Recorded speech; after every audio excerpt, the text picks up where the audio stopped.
under attack. Again, strikes reported across the country, explosions in all major cities in Ukraine. This Russian invasion has begun, according to Ukrainian authorities, calling it a full-scale invasion now underway.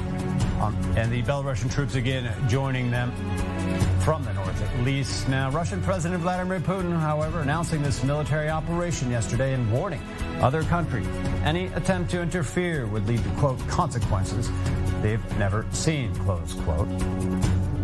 Putin argued this attack is aimed at protecting civilians in eastern Ukraine. Now, as he maintains his harsh rhetoric towards Kyiv authorities, here's more from the Russian leader. I have made the decision of a military operation. Dear comrades, your fathers, grandfathers, and great-grandfathers did not fight defending our motherland for today's neo-Nazis to seize power in Ukraine. You took an oath of allegiance to the Ukrainian people and not to the anti-people junta that robs and harasses its own people. Don't follow its criminal orders. Whoever tries to interfere with us, and even more so, to create threats for our country, our people should know that Russia's response will be immediate and will lead you to such consequences that you have never experienced in your history. On the Ukrainian side, President Zelensky held a phone call in the early morning with U.S. President Biden. Biden attempted to reassure his Ukrainian allies of some upcoming measures to contain and ostensibly punish Russia, with efforts to ramp up at the United Nations. But in Kyiv and under fire, President Zelensky again spoke to his embattled nation as they brace themselves under this Russian offensive. Here's the latest from the president. We know for sure that we don't need the war. Not a cold war, not a hot war, not a hybrid one. But if we'll be attacked by the enemy troops, if they try to take our country away from us, our freedom, our lives, the lives of our children, we will defend ourselves. Not attack, but defend ourselves. And when you'll be attacking us, you will see our faces, not our backs, but our faces. The war is a big disaster. And this disaster has a high price. With every meaning of this word, people lose money, reputation, quality of life, they lose freedom. But the main thing is that people lose their loved ones, they lose themselves. They told you that Ukraine is posing a threat to Russia. It was not the case in the past, not in the present, it's not going to be in the future.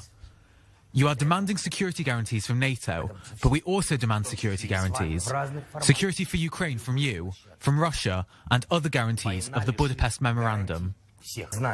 But our main goal is peace in Ukraine and the safety of our people, Ukrainians. For that, we are ready to have talks with anybody, including you, in any format, on any platform.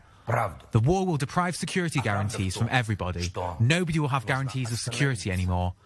Who will suffer the most from it? The people. Who doesn't want it the most? The people. Who can stop it? The people. But are those people among you? I am sure. Now we go to our defense correspondent, Jonathan Reggett, who's on the ground here covering some of the latest now. I believe you're at the Russian embassy in Tel Aviv here. Jonathan, what's happening there? Yes, so at the Russian embassy, and maybe, David, you can see right behind me a small protest for the moment. This is right outside the Russian embassy in central Tel Aviv. This protest is expected to grow larger in number later in the day. And one of the protesters, Mikhail Bagani, is here joining us. Mikhail, thank you for joining us. I understand you arrived to Israel from Ukraine a few years ago, actually from the area of Donetsk, which was under partial Russian occupation already. What are you feeling this morning? This morning I read the news, and I thought that I cannot be silent anymore, because I saw that this Russian Federation, this fascist Putin's regime, they started the complex war in Ukraine. They started with shellings, with bombings, and I think that the international community is doing not enough. We're doing not enough pressure on Russia. We need to stop this fascist regime, because all they're doing is neocolonialism, and they're just trying to destroy Ukrainian state. the independent, the sovereign state of Ukraine. They're trying to destroy it. They're trying to destroy Ukrainian culture. And I think we need to talk louder about it. Have you been able to contact relatives in Ukraine to hear what's the situation there? I contacted with my friends in Ukraine in not controlled in areas not controlled by Russian supported troops, and they worry about what's happening, but they are calm. They're standing and they're ready to protect their houses, protect their families. And I want Russian soldiers to know that no Ukrainians want to war with Russia, but your government started the war against Ukraine, and you need to know that Ukrainians will protect their houses, their families, their children, and they will never surrender. What can we expect here today? A small protest now? Are we expecting more people? I hope so. I really hope so. That I saw a lot of Israelis that were passing by in their cars. They were sending us some signals of support, and I believe that this protest will grow. That people will see that we are here. We are standing with Ukraine. We need to put pressure on Russian government, but we need to move only with legal movements. We need to make only legal government on this criminal regime. Thank you very much, Michael. Obviously, we see that you're very touched by this. Thank you very much for being with us. These are the voices, you hear them, David, here outside the Russian embassy. As far as Israel is concerned, another call this morning, both by a foreign minister, Yair Lapid, and the Israeli ambassador in Ukraine, calling on all Israelis there, about 8,000 or so, to leave as soon as possible. Leaving from the air at the is no longer possible. Therefore, the embassy itself was moved from the city of Kyiv, the capital in the center of the country, to the city of Lvov in western Ukraine, very close to the Polish border. And the call is on all Israelis to get there as much as possible, to leave Ukraine through land crossings, mostly to Poland. The Romanian border is also not very far. This is the call this morning coming from Israel. And the voices here, you've heard, quite surprised and shocked by the events of the past few hours. Jonathan Reagan, thanks for the updates, and of course for bringing us that palpably emotional testimony from one of the Ukrainian protesters there outside the embassy. We'll come back to you in a bit later on. Again, some people starting to come out to protest in front of the Russian embassy in Tel Aviv now. But on the military side, some updates coming out of Ukraine. Again, live images from Kyiv on your screen here now. The reports as of this morning indicating perhaps hundreds of Ukrainian servicemen already killed in the initial Russian onslaught. Now, airstrikes, rocket barrages being reported across the country from the port of Odessa to Kyiv International Airport. Now, stories of, or at least reports emerging again of Russian missile strikes taking place, airstrikes. The Ukrainians saying that they've downed some Russian warplanes and helicopters. The Russian Defense Ministry claiming that they've neutralized, as they put it, the Ukrainian air defenses. This being footage that just emerged in the moments as we were speaking here. This is allegedly a missile that struck the airport, again, in Ukraine. This is in Kyiv.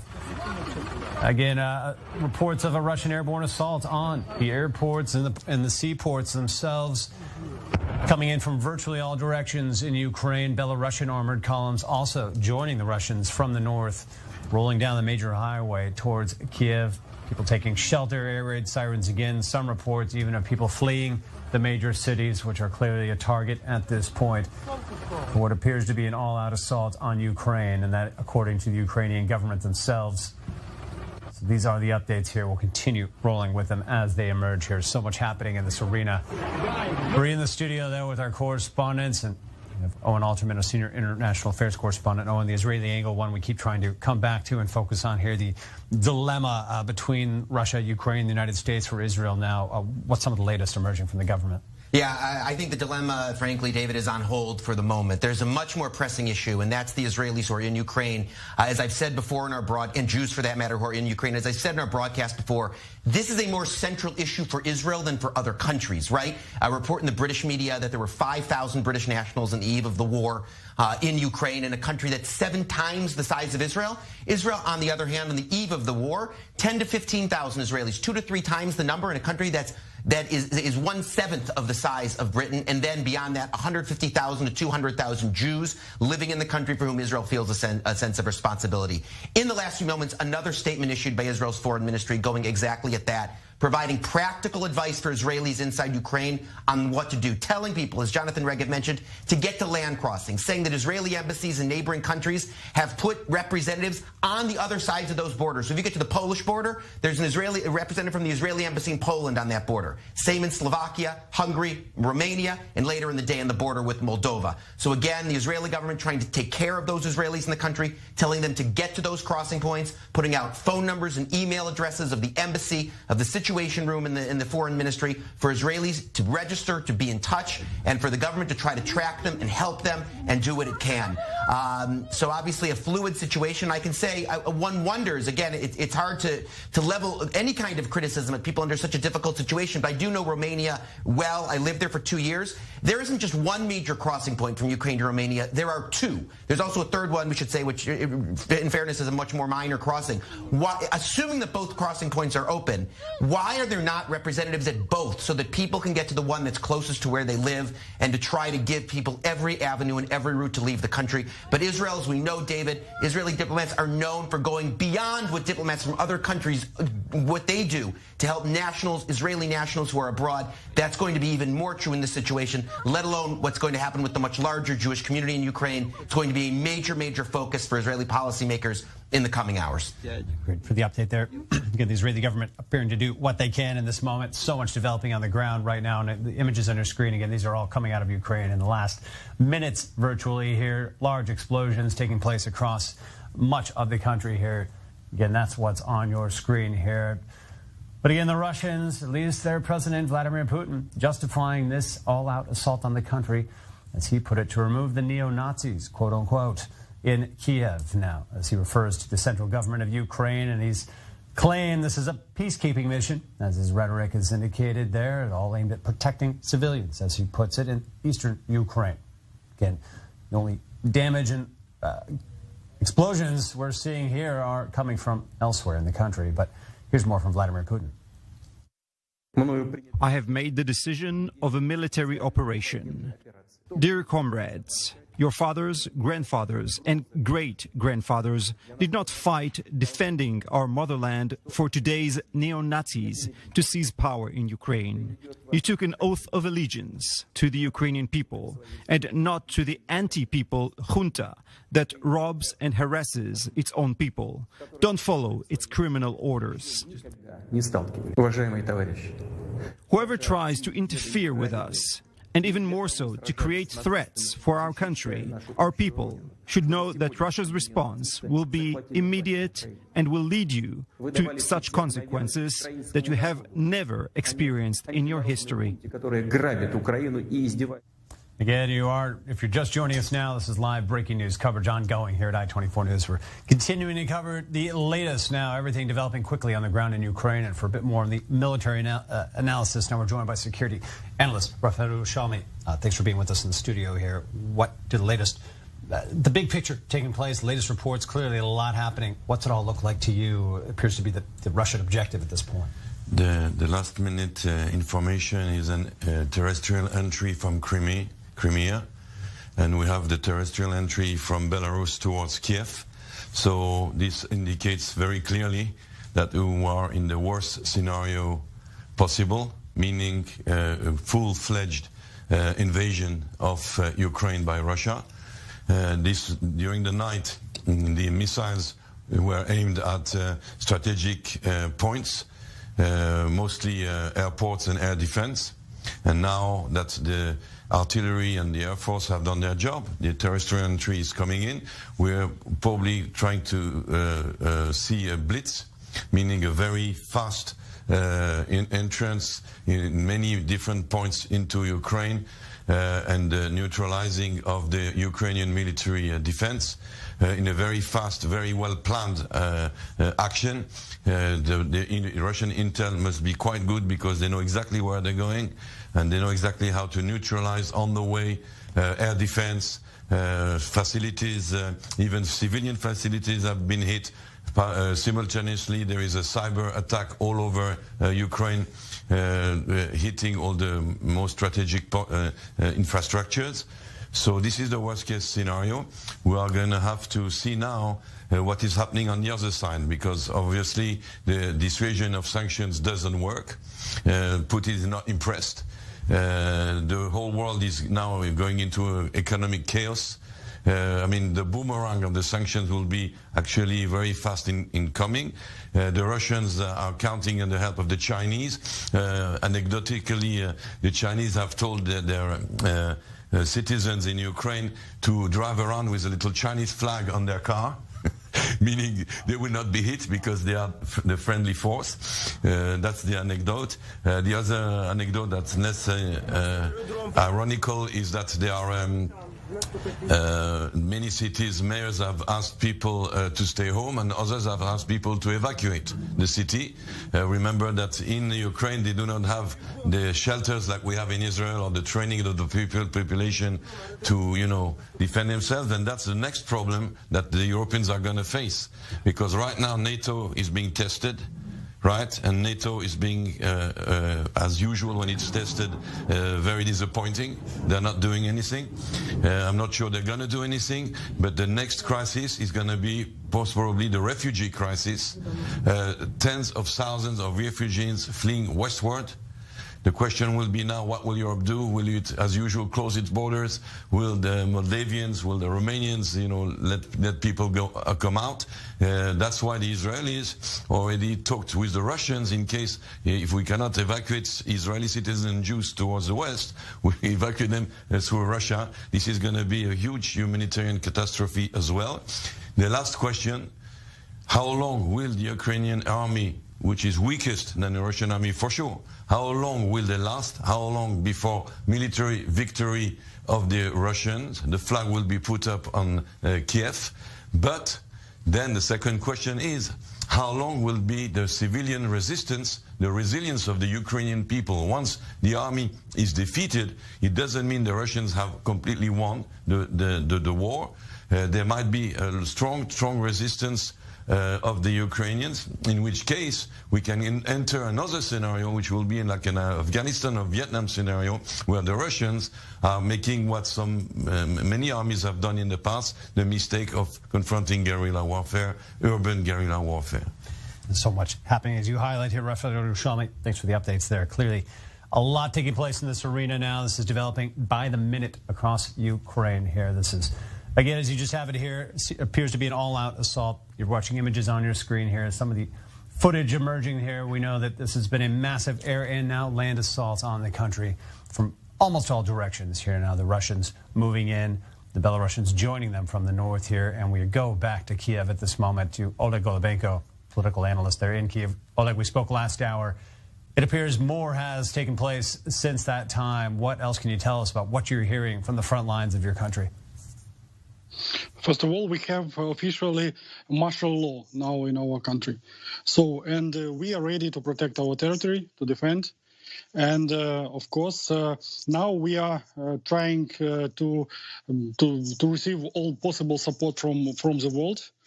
So to organize anti-Putler coalition, because only together we could stop this mad guy.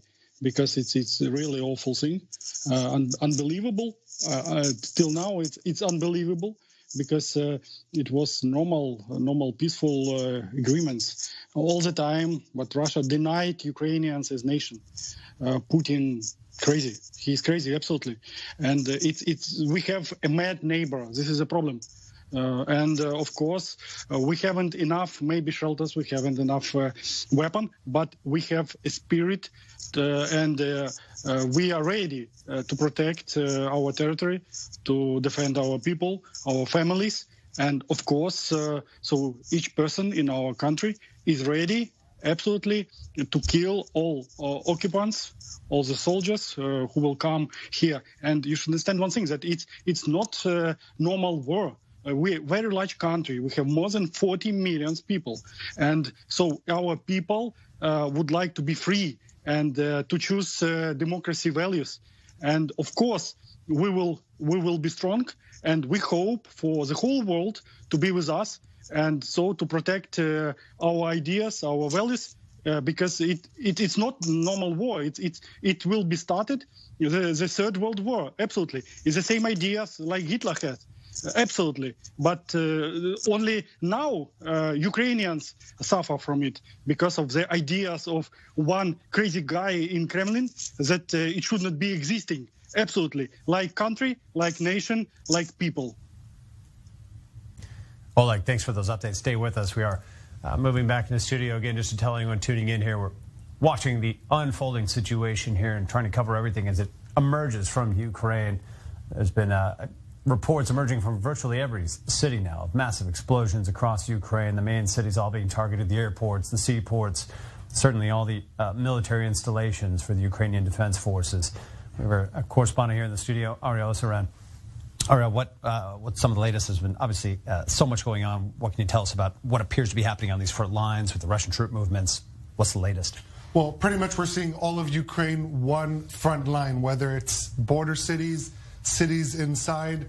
If we're talking about the north, we saw earlier this morning ground tanks, troops entering pretty much without any disturbance from the Belarusian border. The Russians were not only what appears they were doing drills, combined drills with the Russian and Belarusian forces, but this was apparently preparation, not just a drill, but preparation for this ground invasion. And what's interesting about this entry point from the north, that's the fastest way to get to the capital, Kyiv. And I think what we're seeing now is a ground race to Kyiv. And one of the main missions of the Ukrainian army is to try and stop Russian forces from getting into Kyiv. We're also hearing air raid sirens in the capital, Kyiv, and Lviv in the west. Yeah. They've been going off pretty much Ariel, just to cut in to explain what our viewers are looking at here, these are purported to be images of Russian troops now already moving into the second largest city in the country, Kyiv, out in the east part of the country here. This is, again, all indicating the Russian ground troops on the move, as you're reporting. Yeah, second largest city, and it was actually the first capital of the Ukrainian Federation, when the capital moved to Kyiv in 1934. So this is in the northeastern part of Ukraine, near the Donbass area. Kharkiv is right near the Russian border city of Belgorod, and so we're seeing already ground forces in the northeast, ground forces coming in from Belarus in the north. Also from the south, there's images of Russian forces coming in from Crimea. We're also seeing reports off the port city of Odessa, the country's third largest city, of Navy vessels on fire. Elsewhere in the east, throughout the night there were rocket barrages in the regions of Donetsk, Lugansk, and as well as currently this morning we're seeing Russian Air Force acting in the Donbass. In the west, there were the air raid sirens in Lvov, and also the airfield of Frankivsk in the west was struck too. So all across the country, city of Uman also inside, every major city in the country has appeared to become under fire. Ukraine is one big front line at the moment. It's somewhat staggering here, as we clearly cannot keep up with everything taking place. Likely neither can the Ukrainians. Attacks taking place in every corner of their large country here, from the sea, from the land, from the air. Appears to be, as our correspondents have been covering here, an all-out assault on the government in Kyiv. Now, developments happening rapidly on the ground, taking place rapidly now. This appears to be the goal. Again, we're covering it based on all the latest reports here, the explosions being reported, the footage emerging. The Ukrainian Defense Ministry saying that they've been taking out Russian warplanes from the sky. The Russians, for their part, saying that they've neutralized the Ukrainian air defenses. And so much happening now in the international arena.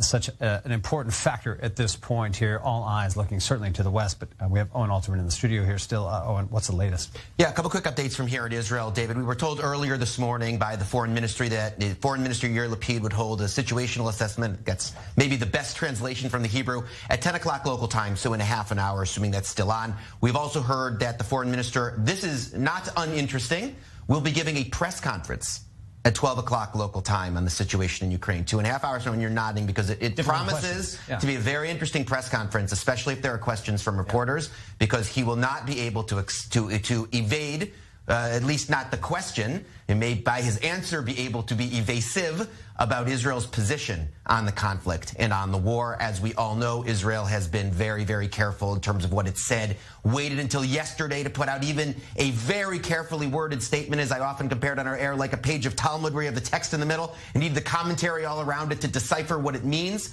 That was put out to try to strike the Israeli balance between its alliance to the United States, the need for ties with Russia given the Russian presence in Syria. So Lapid may not be able to escape taking some position on that. Of course, what's front and center for Israeli policymakers is a legitimate issue in its own right are the Israeli nationals and the Jews inside the country. As I said earlier, larger number per capita in Israel than elsewhere. Specific instructions from the foreign ministry to Israelis to get to border crossings in the West. Israeli embassies in those countries in Poland, Slovakia, Hungary, Romania, later in the day in Moldova, putting representatives on the other side of those border crossings to absorb the Israelis, giving practical information to Israelis inside the country about what to do. And when you bring up this working relationship with Russia that's been so critical for Israel, we've seen that allegedly on display again overnight here. Syrian media reporting overnight as this Russian assault was taking place on Ukraine that an alleged Israeli strike took place outside Damascus. Again, this is Russia's backyard militarily here. The Russian military is so and Israel's backyard dominant. Geographically. Yes, and so clearly that aspect of the relationship between Israel and Russia as relevant as ever, and perhaps more sensitive than ever. We've seen some ups and downs. An understatement. So that likely to be a heavy topic or hot topic at this press conference in about 30 minutes here with the foreign ministry. 2.5 hours. 12 o'clock. The situational assessment at 10 o'clock this morning. We'll keep our viewers involved with all of that now. So this is, again, you're seeing some of the alleged images that emerged. 3 soldiers killed, according to Syrian state media there in this alleged Israeli strike. Again, overnight near Damascus, an area where the skies are virtually controlled by the Russians. It appears Ukraine is also now an area where the Russians are controlling the skies here. We know that there's been now no civilian traffic in the air over Ukraine here. The reports of airstrikes ongoing. Now a land incursion as well coming in from Crimea, coming in from the north and Belarus, and of course the east, where troops have been amassing for weeks and weeks. And we have the New York Times Moscow correspondent Ivan Necheparenko, thanks for joining us here. Ivan, so much happening right now. What's being said inside Russia about the nature of these moves against what Vladimir Putin calls neo-Nazis in Kyiv? Well, I think most Russians woke up in shock today because despite all the earlier reports about that happening, I think most people, even those who are critical of President Vladimir Putin, have been very skeptical. They wouldn't believe that Russia would wage a war against what many Russians believe is a brotherly nation. So I think there's a lot of shock. And basically, people think about what Russia will be like as a country after this happens, because it's not just a war in Ukraine, but clearly that this will be continued with some measures inside the country too, because many people are already calling for protests, and many people are saying that this is the most shameful event of their lives. Dramatic sentiments coming out of Russia here. We know Vladimir Putin in power for some 22 years. It appears he's had virtually no domestic public constraints on the behavior of his military or his orders for it now. Is that equation in place, or is there a risk of popular protests in Red Square? Well, I think what we saw from President Vladimir Putin's meeting with his top security officials is that even his top security lieutenants were not quite sure that the decision he made is the right course of action. So I would expect that the main point of contention to be among the elites, because now is the point where all people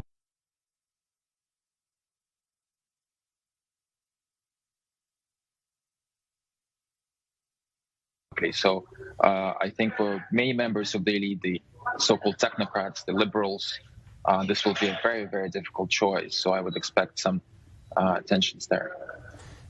Ivan, are you getting different reports inside Russia than what we're seeing about essentially an all-out assault from almost every direction on Ukraine right now? Troops coming out of Crimea, coming out of Belarus, coming out of the east. Does it appear to be an all-out assault on a regime change operation for Ukraine? Well, the Russian Defense Ministry just issued a statement saying that they have suppressed Ukrainian air defense missiles and that they have rendered all Ukrainian military airfields inoperable. So that means that they have launched an all-out assault on the whole country because Ukraine has airfields all across the country. So that basically confirms that, yes. Ivan, thanks for the reports here. Again, coming out of Russia, we do have some updates. Ukrainian authorities saying that at least seven people have been killed. We don't know the nature of exactly where or what, but so much footage of these missile strikes. You just saw one of them on your screen there. Clearly, casualties are taking place across Ukraine. We go back to Kyiv now, where Oleg Golobenko joining us now. Oleg, some confirmation from your government now of people being killed in this conflict. What's the nature of it and how many? We don't know exactly, because there are a lot of fake news, especially came from Russia. We know that they used propaganda like Hitler used before. It's absolutely the same, and they're telling a lot of fake things. We should hear only officials, our officials, and of course, because the main idea of Russia is to organize panic here, and of course they could provide different fake news, and they made it a lot of them. Because of propaganda, but really, so I don't know exactly what happened because it's only so each half an hour we have breaking news officials, and so we are trying to protect and to change a lot, and I don't know a lot. Of course, it's difficult because we don't know exactly what to do because we're not expected like something like this, like such attack. And so I hope that we have enough time to prepare because our army is defending now. And sometimes we could hear even these explosions of them. It's working of our anti-plane system. And so it was reported a lot of planes, Russian planes were shot, and so and the helicopter. So really, I try to believe to our officials, not to Russian propaganda, because that's why I don't know exactly what we have. And this is a situation. It's rather difficult for us. Yes, you talk about this misinformation campaign. There's reports of a cyber assault on the country as well. Are you seeing signs of that? And Oleg, on top of that, is the discussion changing among you and your neighbors here? Is there a calculation in place about whether to stay, whether to go? We understand there's been some conflicting policies across the country from even the mayors. Some places being told to stay, some places told to evacuate. Yeah, so we were not ready, really. This is a problem because we are not prepared. So, for example, Israel is in the war for a long term. Yeah, so we are not accustomed for such yet for such mad neighbor. So we will be stronger, of course. And I really believe in our army and in our people. And we are ready to protect. And so, to tell the truth, we don't know what to do, really. A lot of us don't know what to do. Me, personally, I know what to do, and so I will be protect and defend. And so, of course, and so I hope that we will receive normal instructions what to do and what should we do. Now, the main activity is from our army. This is the main idea for us because they are professionals. They know what to do. We have a lot of soldiers. We have a lot of people with war experience, and so I hope that with the help of all the world, we will stop this fascist regime of Putin and Lukashenko. Oleg Golobenko again in Kyiv. Thanks for being with us on the latest. There we are, still with Ivan Necheprenko from the New York Times in Russia. You mentioned some of the shock this morning, Ivan, as people woke up to this news. What exactly is being fed to the people of Russia right now? Is it all state media? Or do they have access to foreign media outlets in terms of where they're getting their updates and what is the news there? Well, of course, the state media is portraying this not as a war, but as a military operation against, as you said, I think, Nazis. in Ukraine. They Vladimir Putin's words, yes. Yes, and they broadcast, this is what I was about to say, that they broadcast his statement over and over again. Mm-hmm. But if you look at outside this state-run bubble, if you look at social networks, of course, people say and report different things. Many people in Russia have relatives in Ukraine. For instance, I myself is half Ukrainian, half Russian. So I have relatives and friends there. So for many people, it's a personal matter, really, and they can get reports from the other side of what is happening there. So it's a difficult situation for the country. Yvonne, thank you again for the updates coming to us from Russia now. Just to recap a bit now, if I can, for our viewers who may be tuning in. Again, yes, thank you, Yvonne. That's Breko coming to us from Russia there. This is all how the world woke up today to see the assault begin on Ukraine here. Vladimir Putin declaring the beginning of what he termed a special military operation. Now there are casualties being reported. The European Union making a statement. Let's listen in. President of the European Council, President Michel, has called for a meeting of the European Council this evening, and they will agree and provide political guidance to adopt the stronger package, the harshest package of sanctions we have ever implemented. As High Representative for the Foreign Affairs and Security Policy of the European Union, I will be in touch with our partners around the world to ensure the international community will be fully grasping the gravity of the moment and to call strongly and united on Russia to cease immediately this behavior, intolerable behavior, and Russian leadership will face unprecedented isolation. This is not a question of blocks. This is not a question of diplomatic power games. It's a matter of life and death. It's about the future of our global community. And we will stand united with our transatlantic partners and with all European nations in defending this position. We stand united in saying that no violence and destruction as means to obtain political gains. We, the European Union, remain the stronger group of nations in the world, and this should not be underestimated. More immediately, we will be designing urgent assistance to Ukraine in this dire situation. We will also be active in supporting evacuation operations, including of our own staff in zones affected by this Russian attack. The European Union, together with transatlantic and like-minded partners, have made unprecedented efforts to achieve a diplomatic solution to the security crisis caused by Russia. But Russia has not reciprocated these efforts and instead has opted unilaterally for a grave and premeditated escalation conducting to war. President Putin needs to stop this senseless aggression. And today our thoughts are with the people of Ukraine. We will stand with them.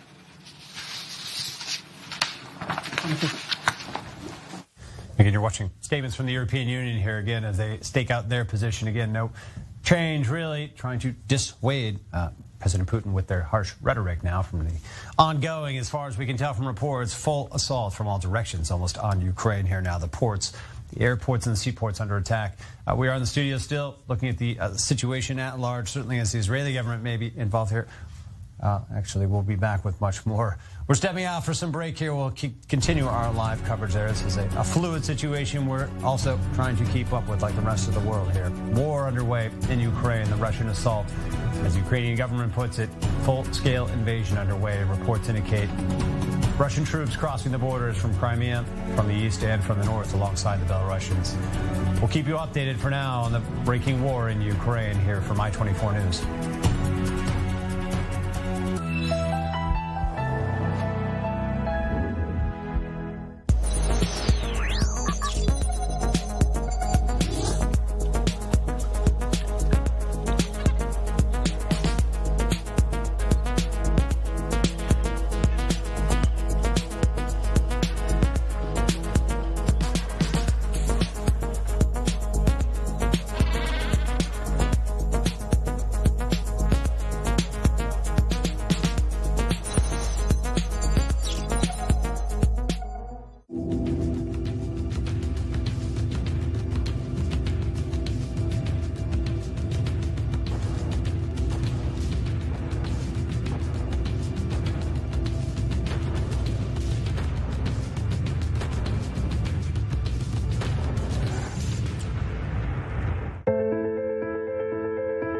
I-24 News team of talented correspondents are working hard for you.